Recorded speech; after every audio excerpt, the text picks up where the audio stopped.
Hey guys, what's up? Welcome back to the channel. It's Cynicalex, and we got a very surprising and not exactly out of left field, but still kind of out of left field, third sneak peek. The three Agent of Atlas members, Wave, Aero, and Swordmaster, are getting Awakening. The Awakening protocol has been triggered for the Shang-Chi update. Yes, you're not dreaming, this is actually happening. So let's break it down. A new protocol will redeploy the Agents of Atlas into action. Will their combined strength be enough for the update? Spoiler alert, it will not be enough for the update. What is going on here? I'll try to explain a little bit more, but first I want to go and read what it says on the official forums before we try to break this down, because this teaser is pretty head-scratching at first. A new protocol has just been activated, okay. With the world in danger, these three Agents of Atlas are prepared to be deployed. Okay, a lot of deployment here, guys. Ready for action. Will they be able to muster their new powers to fight against new threats? We will announce the details through the update details to come. I think some people, just want to say this at the top, I think some people read this and thought that there's no more sneak peeks and that we're just going to have to wait until Monday to get the live stream and the key art, and then Tuesday morning to get the patch notes. I think we're still going to see at least 2 more sneak peeks. We're definitely still going to see the live stream announcement sneak peek as well, which is going to give us a first look at probably at least 1 new character, unless they're still hiding the character models, in which case they may just use Aero and Wave or Swordmaster for the live stream announcement, which will be very interesting to see if that is what they do. But going back to the actual sneak peek here, this is what it looks like. Password, some password gets typed in. Agents of Atlas Awakening Protocol, lots of digital animation here, and then Aero, boom, pretty cool. We get the OG music. Swordmaster, I actually still really like the way his skills look, but I use him on stage 33 of 34, no, 31, 32 of Shadowland, not 32, 31, 31, and then Wave, I use her on stage 29 of Shadowland. So that's it, that's the sneak peek. So what's going on? Why are we getting an Agents of Atlas Awakening in a Shang-Chi update, right? This is supposed to be an MCU update. Why is there so much more going on here? Well, I can't exactly answer that. What I can answer is I can speculate on why that is, and I can also answer the idea or the question of how they're connected.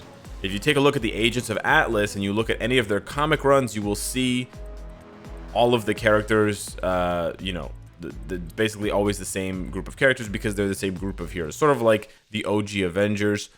This group is still pretty new in the comics, but they've actually had a ton of adventures already. And essentially you see the same team, I don't know exactly 9 members, 8 members, but you've got Shang-Chi right there, right? You've got him again over here. You got him again over here, excuse me. And you've got him again over here. And then you have tons of notable characters that we recognize. You've got Crescent, Silk, White Fox, Luna Snow, Amadeus Cho, Swordmaster, and Aero. Wave isn't in this one in particular.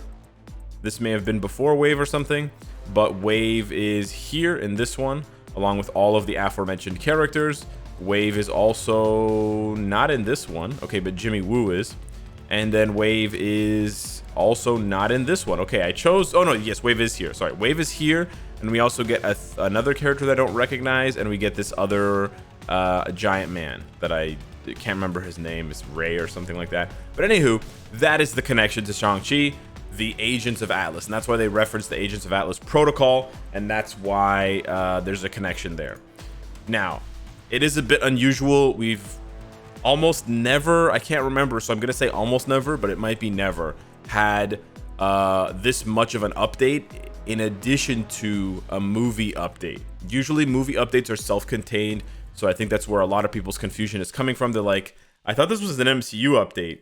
You know, Wave, Aero, and Shang-Chi and Swordmaster are not going to be in Shang-Chi, so why are they being referenced? We don't know that for sure, right? We have no idea. I don't think the devs are teasing that fact, so I wouldn't say that that's a spoiler. Like, you know, at the end of Iron Man, you have Nick Fury. I'm trying to put together a team, and that's the precursor to the Avengers. I don't think at the end of Shang-Chi, there's going to be Jimmy Woo being like, we need to put together the Agents of Atlas, right? I don't think the devs have any advanced information, so I don't think that's the case. If I were to speculate on why it is that they're doing this now, it's probably a combination of it's convenient to do it right now, Maybe they are trying to spread out the Shang-Chi update, so they want to release maybe some of the characters after the movie. So, you know, maybe they're just going to release Shang-Chi and his father, who have been in a lot of the promos now. And then because the movie doesn't necessarily premiere in every country by the time the update comes out, they're gonna leave Katie and some of the other characters. They're gonna move them to the mid-month. It could be that could be a possibility. Another possibility could be that they're just ramping up the number of characters that are going to get tier 3 in Awakening because we're moving into the next phase of upgrades for the game. You know, this happened to us before. This happened to us twice in the history of the game. We had the ramp up of characters getting their 6th skills, because believe it or not, characters didn't all start with 6 skills back in the day. Or sorry, 5 skills? 5 skills. Yeah, sorry, 5 skills. 6 skills is tier 3, but anyways, or Transcendence. Not all characters had 5 skills and the passive. So they were basically giving the 5th skill to new characters, or to existing characters, as they introduced new characters. So you'd have a regular update, and then you'd have this dump of characters as well getting a 5th skill in the same update, even though they didn't have that much relevance, or maybe they had a little bit of relevance. And then we saw it again before tier 3, where a bunch of characters would get tier 2 at the same time. That's probably the best example, the one that you remember the most. You'd have an update, you know, like the Black Panther update released these new characters. That was the last update before the tier 3 update, but there was a whole horde of characters that got their tier 2 as well in that update, just to sort of speed up that upgrade so that they could then start with the next upgrade. The fact that we still have like 100+ characters that aren't transcended or tier 3 means that this is probably the beginning of the ramp up, not the end of the ramp up. So it's probably going to still take, you know, I would guess 6 months to a year before we actually see T4 or something like that, like tier 4. So don't panic and think that it's like right around the corner at the end of the year or something. There's just no way they could do that many characters that quickly. But yeah, so those are just my speculations. But yes, the very obvious connection that these characters have is that they're in the Agents of Atlas. Now, let's cover the big elephant in the room. In the sneak peek, we do not see any indication that these characters are getting new looks, new uniforms, any sort of upgrade beyond the upgrade that the Awakening and Transcendence offers. The Awakening and Transcendence offers a big stat bump, like tier 3, and it offers them a new skill. Now, we have seen in the past that this can be good and bad, good or bad, right? We have seen characters that got Transcendences with a very minimal upgrade otherwise, and were still very, very good, a la Human Torch. And then we saw other characters that got a brand new uniform in addition to their Transcendence, and they just weren't that good anyways, like, you know, X-23 or, you know, Spider-Woman or something like that. So it goes both ways. However, I will say that right now, these 3 characters are Shadowlanders. They are in the bottom tier. They're the D tier of characters. Really, the only value they have right now is that Wave is a support. Wave is a support, and she's also a different support than we've seen thus far. I say that because Valkyrie is an alien support, Mystique is a mutant support, and Taskmaster is a villain combat support. So they're giving us a really nice spread of supports, and they're also delaying the really clutch supports, you know, the Coulsons, the White Foxes, the Nick Furies, like the really, really good supports. So yeah, she's a human, she's a female. And so that combination, the human combination, in addition to the fact that she has agility, that's a big one I mentioned for the World Boss Legend requirements, the restrictions. I did mention that I believe we're on that path right now. So if you take a look at stage 40 of Null, of course you need to use agility characters. And of course we do already have Mystique, but you know, you could now use Mystique and Wave for heroes, and you could get double the support buff. So maybe Silk plus Wave plus Mystique would be enough. Who knows?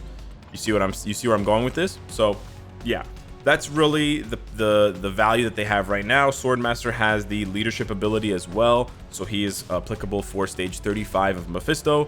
I don't think he's going to be able to do stage 35 of Mephisto, guys. He's a combat character, and he's pretty weak at that, but she also has the leadership.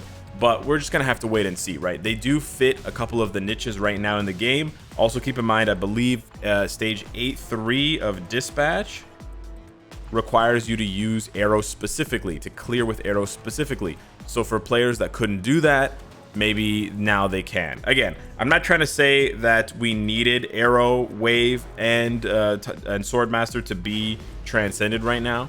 I'm just saying that they have more uses in the game. They have a few more uses in the game than you might remember or you might see at first glance. However, the elephant in the room is the fact that, yeah, these characters don't have uniforms, so if they just get their transcendence right now, they're not going to be very strong. That's true. That's 100% true.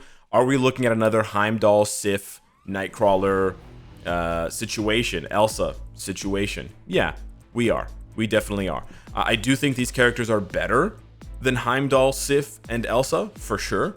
I definitely do think these characters at a baseline are just much stronger than them, but it's not really going to matter when you're talking about content that you want to bring them into, you know, stage 99 world boss, it's the world boss legend. You know, you're going to need, even for stage 99 world boss ultimate, you're going to need a lot of peers to make these characters work at their current power level. They're just not strong enough. They just don't have enough stats.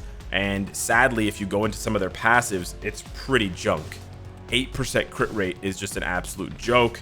Here for him, he's got, you know, these really goofy passives where these buffs apply, and, you know, this is just like really like 5% all defense, you know, 50% chance to penetrate barrier and shield, which is just basically useless. So, I mean, my fingers are crossed that these characters are going to get some kind of rework, right? They can update some of the passives. They can bump the passives up. Maybe they can bump up some of the numbers on the skills. Maybe they can just add in one new skill, right? We saw for Human Torch, I know I talk about him a lot. I know I reference him a lot, but all it takes is one skill change for some of these characters, right? It really doesn't take a lot. All they did was made that 10% increased energy attack for 6 seconds into 100%. I know adding a 0 is a big deal, but that's all I'm trying to say. All it takes is one buff, and these characters can definitely be useful. However, as it stands right now, if they're not getting any sort of stat bump, I mean, like, other than the Transcendent stat bump, if they're not getting any additional rework, then Wave is really the only one with much value, and that is kind of disappointing to me because I think these characters are really cool. Obviously, they haven't spent enough time in the comics to rack up a lot of different costume looks, but they can still be reworked without getting new costumes, especially considering the fact that Wave is a Hero Quest character and Aero is a paywall character, so you're not looking at 3 Bioselector free-to-play characters, right? Swordmaster is very easy to get, but Aero and Wave are not so much. So if they're getting Transcendences, they should be also getting a little bit of a rework to coincide with that. Now, last piece of speculation here. I know the video has been sort of pumped full of information, but also sort of layered with speculation because we're not really sure why these characters are coming in the middle of an MCU update. It is kind of unusual, and hopefully it won't overshadow the man, you know, the man of the hour. But there is one more thing that could possibly overshadow Shang-Chi, and it's what people are expecting now that they've seen Agents of Atlas. And this is an interesting thing that I didn't really clue into at first, but then I saw it repeated over and over again, and it started to make sense. If you take a look at the list of characters here, and you take a look here, maybe I'll choose one where they're kind of spread out more. So Arrow's getting an awakening, Silk already got an awakening, Swordmaster's getting an awakening, Wave's getting an awakening, Crescent is tier 3 already, Cho already got an awakening, that character doesn't exist in the game yet, Shang-Chi is getting a tier 3, we know that, and Luna's getting it, and Luna has a tier 3. The only character left that we have currently in the game from the Agents of Atlas who does not have any sort of upgrade is White Fox. So a lot of people, and I'll show you this, I'm gonna go ahead and hit Control F for find, and I'm gonna type in White Fox. White Fox is mentioned 5 times by 5 different players in the span of what? How many hours has this been up? 9 hours. Again, that doesn't seem like a lot, but there's only 62 comments. So out of 62 comments, at least 5 comments are directly referencing White Fox. Now, they could have spelled her name differently, or they could have just, you know, replied and been like, yeah, I agree with that. But that's just on this one Reddit post. Not to mention the official forums, not to mention Discord channels, Twitter, etc. So I've seen White Fox's name thrown around a lot. Obviously, that's just the player sentiment. That's just what players are thinking, but it kind of makes sense. There is a logic there. So we may not be seeing anything for White Fox now. We may not be seeing anything for White Fox in the mid-month update, but maybe soon. I mean, as soon as the mid-month update, or maybe next update, because next update is going to be a random update. Like, the next update is not after Shang-Chi. The next full update is not MCU themed because it's landing in October, and November is Eternals. Venom has been delayed, but we also are not going to get a Venom update because we didn't get an update for Venom 1 because it's a Sony property. And then Spider-Man is in December, so we could see Spider-Man update in December or in January, which leaves nothing for October, especially since the Disney Plus shows don't get an update until they're completely finished. So even if Hawkeye or Miss Marvel opens and starts releasing episodes in October, we're not going to get that update until January, February, March because of the delay for spoilers. So yeah, there's a strong, well, I wouldn't say strong, there's a possibility that White Fox is going to finally get a tier 3 or Transcendence. For those of you that aren't sure why that's a big deal, check out her passives, specifically Kumiho's stance passive and then her uniform passives. They are insane buffs for heroes that will catapult your end game grind in a major way. She is like a TNT catalyst. She's a C4 bomb ready to just blast you off going up 5, 10, 15, 20 stages, especially if you're trying to climb World Boss Legend. So that's going to be huge. It's going to be a huge buff for everyone's roster if that is the case. And she's going to become one of the hottest upgradable characters if that were to happen. And then we'll see, you know, is she going to get a uniform or are they going to stick with the paywall uniform? We're going to have to wait and see. But then if that happens, then that uniform is going to become even more popular when it releases later this year around Christmas time. So hit me up in the comments down below. Let me know what you think of Swordmaster, Aero, and Wave getting their Transcendence / potential or awakening. I have mixed feelings about it, and I'm assuming a lot of you do as well. Anywho, smash the like button if you enjoyed the video, and I'll see you in the next one. Take care.